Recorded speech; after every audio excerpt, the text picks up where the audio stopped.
1 Raja-Raja pasal 2. 1 Raja-Raja pasal 2. Ketika saat kematian Daud mendekat, ia berpesan kepada Salomo, anaknya, "Aku ini akan menempuh jalan segala yang fana. Maka kuatkanlah hatimu dan berlakulah seperti laki-laki. Lakukanlah kewajibanmu dengan setia terhadap Tuhan Allahmu, dengan hidup menurut jalan yang ditunjukkannya, dan dengan tetap mengikuti segala ketetapan, perintah, peraturan, dan ketentuannya, seperti yang tertulis dalam hukum Musa, supaya engkau beruntung dalam segala yang kau lakukan dan dalam segala yang kau tuju, dan supaya Tuhan menepati janji yang diucapkannya tentang aku, yakni, jika anak-anakmu laki-laki tetap hidup di hadapanku dengan setia, dengan segenap hati, dan dengan segenap jiwa, maka keturunanmu takkan terputus dari tahta kerajaan Israel. Dan lagi engkau pun mengetahui apa yang dilakukan kepadaku oleh Yoab, anak Zeruya, apa yang dilakukannya kepada kedua panglima Israel, yakni Abner bin Ner dan Amasa bin Yeter. Ia membunuh mereka dan menumpahkan darah dalam zaman damai, seakan-akan ada perang, sehingga sabuk pinggangnya dan kasut kakinya berlumuran darah. Maka bertindaklah dengan bijaksana, dan janganlah biarkan yang ubanan itu turun dengan selamat ke dalam dunia orang mati. Tetapi kepada anak-anak Barsilai, orang Gilead itu, haruslah kau tunjukkan kemurahan hati. Biarlah mereka termasuk golongan yang mendapat makanan dari mejamu. Sebab mereka pun menunjukkan kesetiaannya dengan menyambut aku pada waktu aku melarikan diri dari depan kakakmu Absalom. Juga masih ada padamu Simei bin Gera, orang Benyamin dari Bahurim.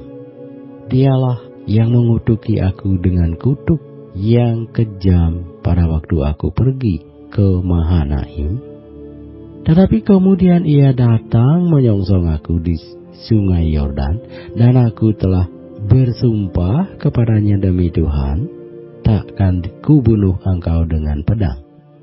Sekarang janganlah bebaskan dia dari hukuman, sebab engkau seorang yang bijaksana dan tahu apa yang harus kau lakukan kepadanya untuk membuat yang ubanan itu turun dengan berdarah ke dalam dunia orang mati.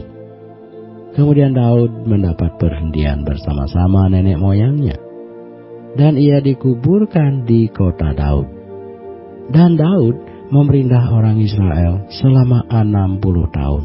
Di Hebron ia memerintah 7 tahun, dan di Yerusalem ia memerintah 33 tahun.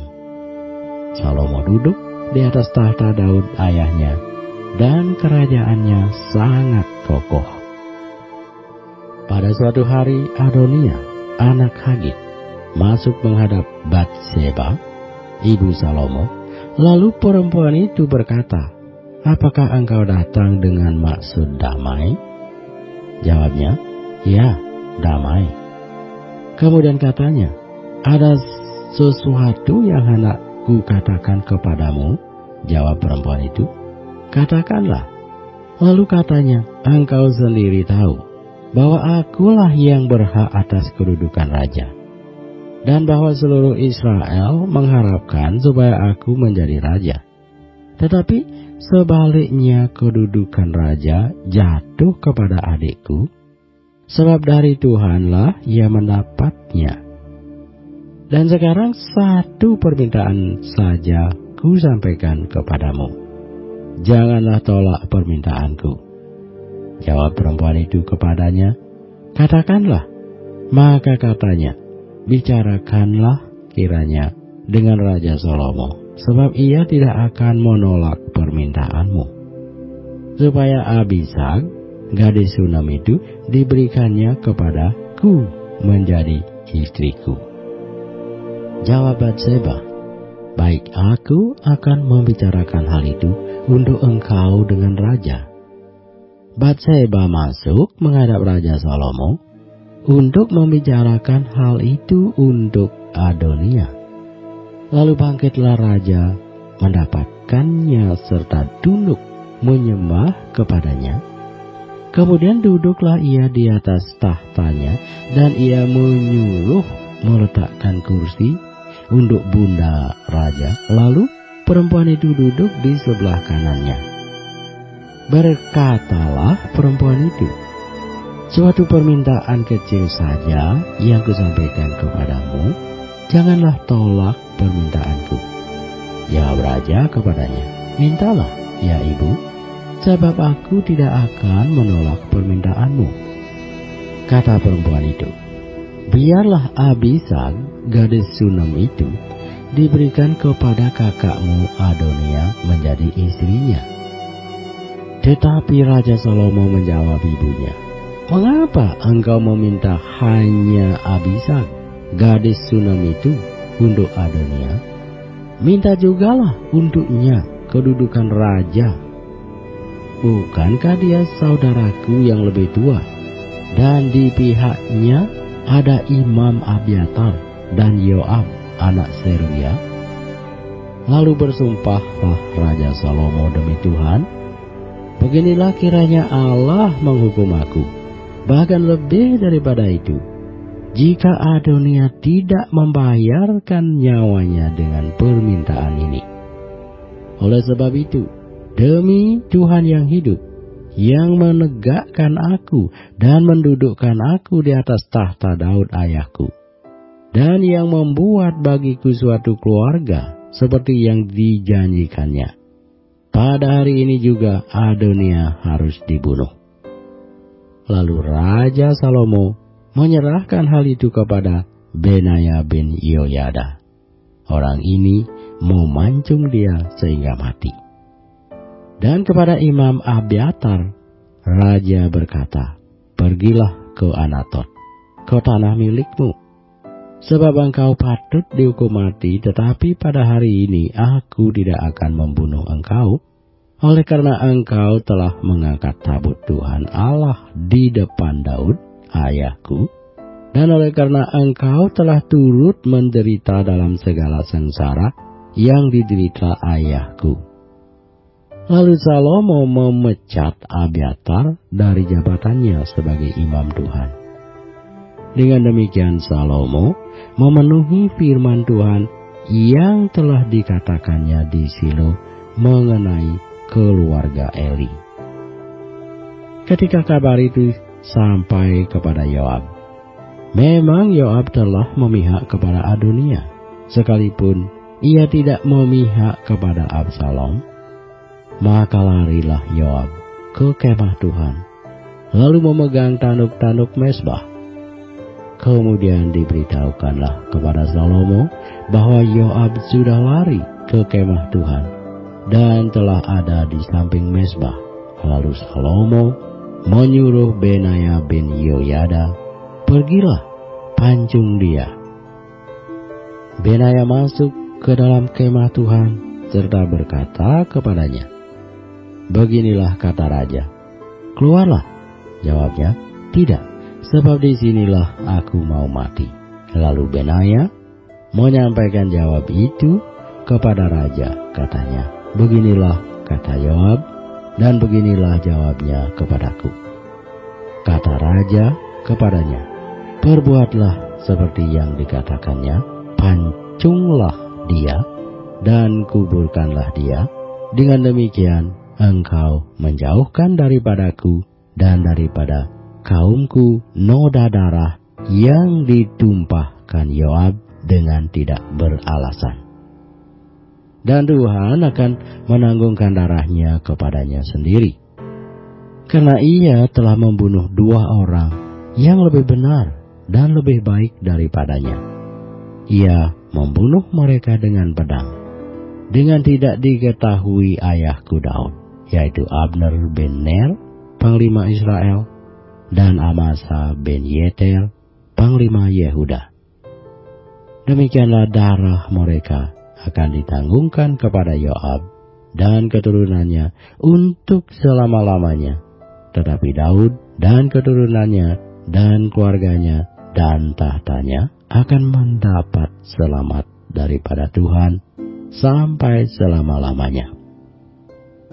Maka berangkatlah Benaya bin Yoyada lalu memancung dan membunuh Yoab. Kemudian dia dikuburkan di rumahnya sendiri di padang gurun. Raja mengangkat Benaya bin Yoyada menggantikan Yoab menjadi kepala tentara, dan raja mengangkat Imam Sadok menggantikan Abiatar. Kemudian raja menyuruh memanggil Simei dan berkata kepadanya, "Dirikanlah bagimu sebuah rumah di Yerusalem. Diamlah di sana, dan janganlah keluar dari sana kemana-mana pun. Sebab ketahuilah sungguh-sungguh bahwa pada waktu engkau keluar dan menyeberangi sungai Kidron, pastilah engkau mati dibunuh, dan darahmu akan ditanggungkan kepadamu sendiri."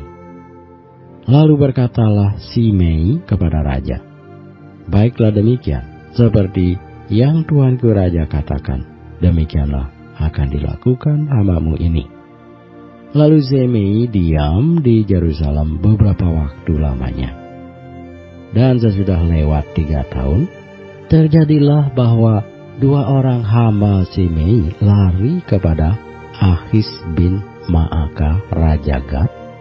Lalu diberitahukan kepada Simei, "Ketahuilah kedua orang hambamu ada di Gad."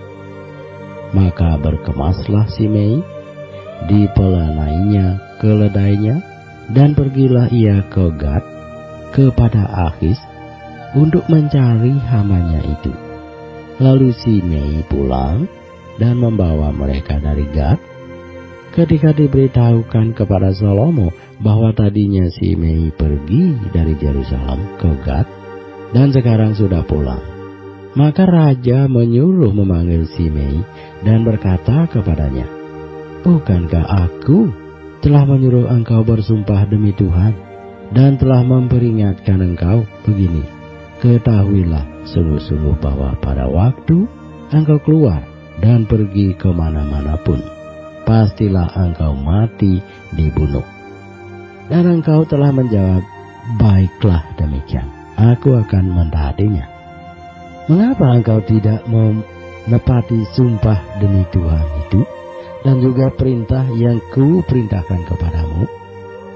Kemudian kata raja kepada Simei, "Engkau sendiri tahu dalam hatimu segala kejahatan yang kau perbuat kepada Daud, ayahku.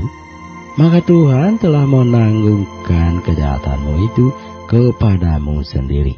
Tetapi diberkatilah kiranya Raja Salomo dan kokohlah tahta Daud di hadapan Tuhan sampai selama-lamanya." Raja memberi perintah kepada Benaya bin Yoyada.